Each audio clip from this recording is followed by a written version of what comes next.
नमस्ते, आप लोग कैसे होंगे? उम्मीद होगा कि अच्छे होंगे। तो मैं जा रही थी गोरखपुर वीडियो बनाने, तो अभी ट्रेन नहीं आया, रेलवे स्टेशन पे हैं। अभी आया नहीं ट्रेन, शायद पंचर हो गया होगा रास्ते में उसको बना रहे होंगे। कभी आए हैं पर अभी आया नहीं ट्रेन, तो जा रहे हैं वीडियो बनाने। तो कौन कौन हमारे साथ जाना चाहता है तो जल्दी से आ जाए, हम लोग स्टेशन पे हैं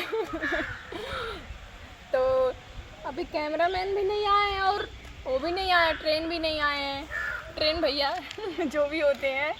ओके, मैं वीडियो डाली हूँ बना के, आप लोग देखिए, शेयर कीजिए, लाइक कीजिए, सपोर्ट कीजिए। Okay, bye bye.